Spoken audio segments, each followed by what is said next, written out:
Day 299 of the Ukrainian war map, also known as the Russo-Ukrainian War. Juzzy here, and today is another update as I take a simplified and down-to-earth approach to some of the most important happenings on the ground in Ukraine. And as always, I'll start off with those Russian military losses, so as of the 19th of December here today, as we take a look at the exhaustion of the Russian forces. And in the last 24-hour reporting period, there's been an additional 520 Russian military personnel losses. So it really looks like at this point, around December the 22nd, that it will probably hit that 100,000 milestone, which is really quite the early and red Christmas present for Putin that he's really making for himself. Then we'll move back across to the map and we'll start out in Russia today. Just a few quick pieces here. So there were explosions in the Rostov Oblast of the Russian motherland here in the last day. And if this is in fact due to a Ukrainian strike, which is certainly looking more and more likely, their style, after a number of Russian air bases were hit earlier this month, then this goes along to continue to display Ukraine's long-range strike capabilities. Something I think we've seen more in the last month than we have seen in the previous 9 months combined. So in other words, the balance of power could be decidedly turning in Ukraine's favor. Then also in the Russian motherland, we'll see if this map will take me there. Looks like it does. So this is really central Russia, where there has been an oil refinery blow up completely on fire. So this one is really quite far away in the Irkutsk region there. So here we go, right here.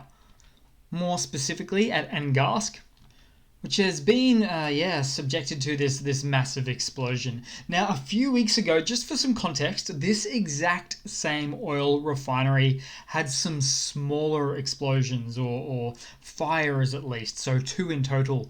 But the authorities here said it was all under control, as they normally do, but I guess not. Oh, and just to note, I no longer report on fires of a residential or a private nature, such as some hostel, because that's likely just purely to be because of Russia's really atrocious fire safety code standards. But having said that, there in fact was a hostel that was on fire in the last 12 hours or so in Russia as well.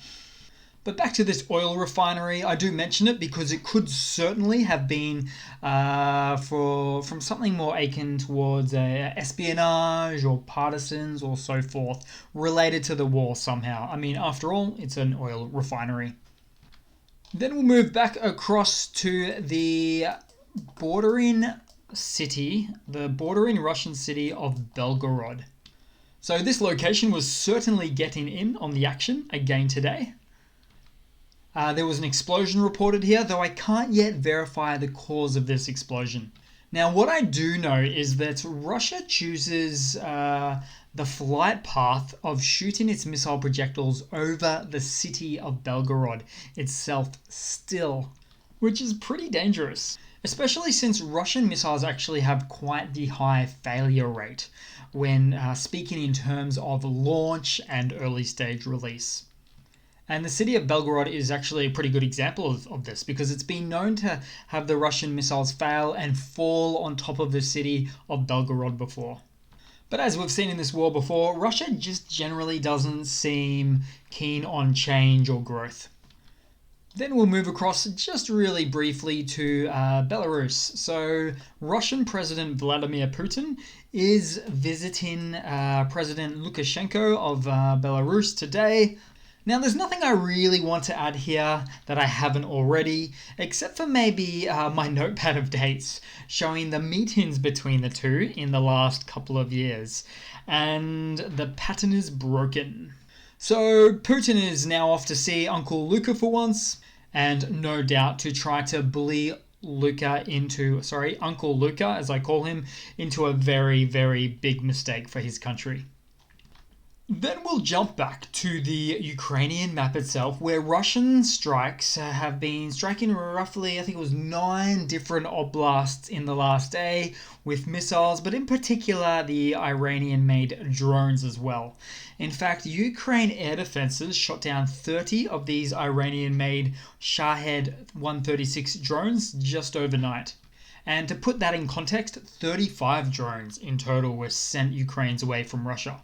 So 30 out of 35, we're looking at approximately an 85 or an 86% interception rate. So not too bad there.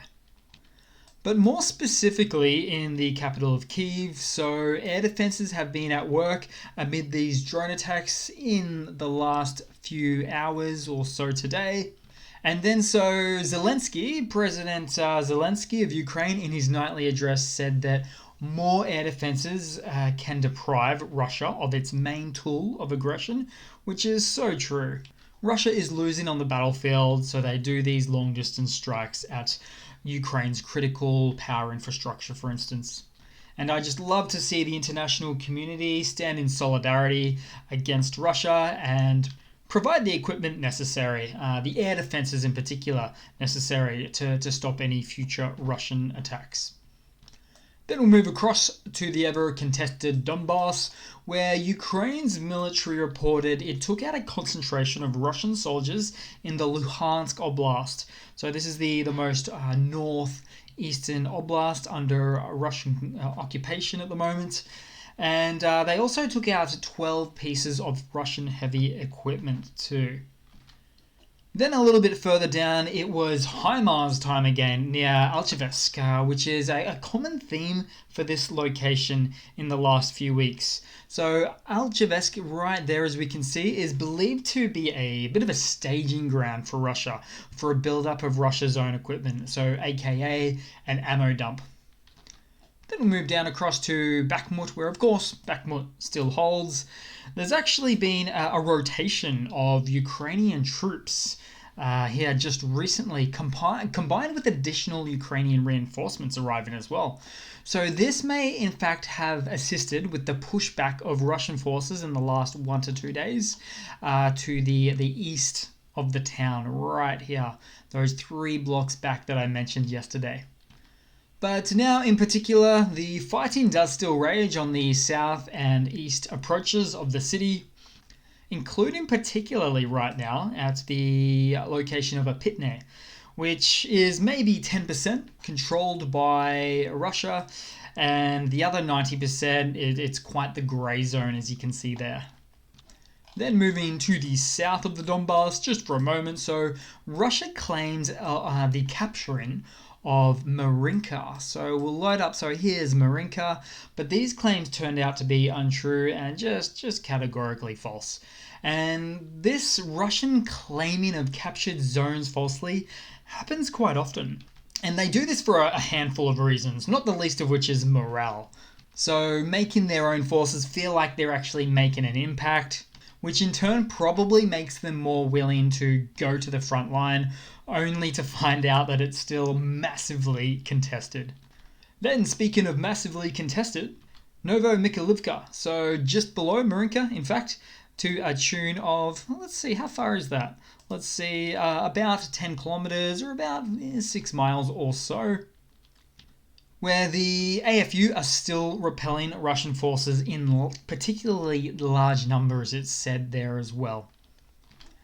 Then we'll move across to Zaporizhia, where more dragon's teeth coke cones have been spotted in the center of Melitopol. So the occupiers are preparing for something, and perhaps they expect Melitopol to be their new front line after Christmas. Now, of course, any defensive fortifications like these would be better to be installed in the front of the city, maybe the north of the city in this case, as opposed to in the city center itself. And if you've watched my channel for long enough, you'll know that I'm quite vocal about the low quality of these cope cones. from the materials used in them, the cheap B-grade concrete, to the unfortunately small sizing, to the lack of installation methodologies. They're just popped on top instead of penetrating through the ground for better effectiveness. So in the end, I wonder which of Putin's cronies got the contract for these garden decorations. Then we'll move across to the adjacent Kherson Oblast, where 3 people were wounded as a result of Russian shelling in and around the north of the Kherson North Bank in the last day. So here's a bit of a better graphic here. So Russian forces continue to randomly shell towns across in the entirety of the Dnipro River of the recently liberated zone. So every day, multiple shellings seem to take place in at least 20 or so towns on the north side of the Dnipro. That actually spreads across 3 oblasts technically. So we're talking about Kherson, also a little bit of Zaporizhia, and a little bit of the Dnipro-Petrovsk Oblast as well. But I've got to wonder, what's the end game here? The Russian army surely knows at this point they're never coming back over this river to the North Bank. I'm not even joking. They have problems with small rivers, let alone the logistics and supply to assist them to cross a big river like this one, which they were eventually had to do not exactly what I would call a controlled withdrawal from, more of a flee-in. And they should also know that they can't really hold these south positions forever. That's probably why we're seeing a lot of dragon's teeth and cope cones all over. If I was just to really zoom out of the map for a moment and pop a few crosses in post-production, places like at on the beach of Crimea, Mariupol, sort of in the city there as well, Melitopol in the city that I've just shown you, north sections of Crimea as well, and all up in the north as well. So they are looking to in fact, even in Russia itself. So my question again is, what are you doing here, Russia? Just give up. Just leave your front lines here. You know you can't hold it forever. And just lastly, I'll quickly mention Mykolaiv. There was a few Shahed 136 drones, at least a couple. Not exactly sure the amount in Mykolaiv. I just don't mention Mykolaiv that much. So, and this happened in the last day as well. So Russia really seems to be back in the game of the use of the Iranian-made drones again. These kamikaze or loitering munitions, as they're more often referred to these days as. Although the anti-aircraft guns, such as the Gepards, of which Ukraine now has more than 30 of, have actually been found to be pretty effective against these things. So that's always good to see there too. Then we'll move across to some news for the day. So the Ukrainian armed forces mobilized reservists are getting some training in real time in multiple other allied country locations. This recent photo is from their training in Great Britain. So getting this high-end NATO-based training in the rears, so to speak, is always a positive sign. And you know what? Fortune favors the prepared, always.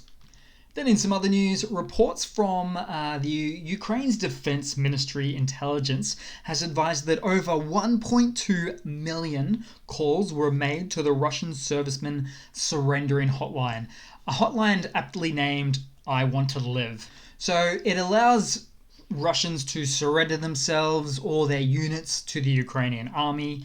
Now, 1.2 million calls seems pretty big. That seems like a lot of calls, but that's also including the family members calling on behalf of the soldiers, seeing if they've been caught, captured, that sort of thing, or surrendered for that matter, but also other concerned young Russian men within Russia that are about to be mobilized and moved across to the front lines of Ukraine too. But in the end, many Russian soldiers are otherwise trapped in a war that they weren't no part of, so it's great to see that this line exists.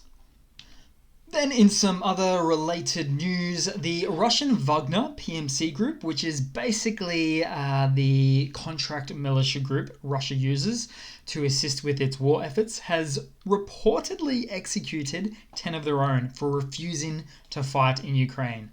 So this is what a lot of the Russian army is up against. So 2 options, fight or die. Although technically it's the same option. Or now, third option, technically fight, then call the I want to live surrender hotline above. But gee, with stories like this, it's no wonder the hotline has received more than 1.2 million inbound calls so far. Then we'll move across to another Russian military mobilization blunder. So a couple of stills just for this one. So here we have an 18-year-old Russian kid named Nikita Tarabarov. He was issued a draft summons for a December 20th deployment. Now, the police or the military commissars found him at a computer cafe at 6 a.m. Now, an argument could be made that this summons is being designed for conscription and not specifically for the war. But as soon as you're officially conscripted in Russia, they turn you into the mobilized, sort of like The Walking Dead. Because, well, Russia technically has a man problem because they haven't had a general mobilization yet, but instead a partial military mobilization. So they're finding anyone that they can, really. And when I say finding anyone they can, I mean it because when the mobilization officers hunted down this kid at an internet cafe basically at 6 a.m., that's really showing some can-do attitude from that officer to get as many kids as he can. And the 20th of December, gee, yuck, just before Christmas too. Oh, and just lastly with this story, they seem to have locked him in with a bunch of other kids in a room after they found them. This is actually quite a common story. They lock them in wherever they can. At one stage, they locked them in a hostel where they found them so that they wouldn't leave. They don't want them to escape the draft, basically. And in a couple of quick funnies for the day. So the first one, we have a bit of a report about the Russian army sending some musicians to the front line, so I'll keep this one brief, but all I can think of is the sinking of the Titanic, truly. Oh, and it's meant to be all in the name of developing or creating further or better morale for the Russian troops. Then the second and final funny for the day, so a little bit of a backlog this one. So this one's from a couple of weeks old. You may have already come across this, but I'll put my own spin on it. But Russian helmets have been spotted in the field, or should I say Russian toys, which I'm reminded again of the airsoft guy from a few months ago. Remember this guy? The bulletproof vest that he was provided turned out to be only airsoft proof. Needless to say, he was not a happy chappy. And basically we have the same issue with these helmets, probably cheaply supplied from let's say China, for instance, flown over to the front lines of the war, but they're actually completely ineffective. So thanks for watching, guys. Please leave a comment, subscribe, hit that like button, and I do hope to see all of you guys there in the next one. Cheers again.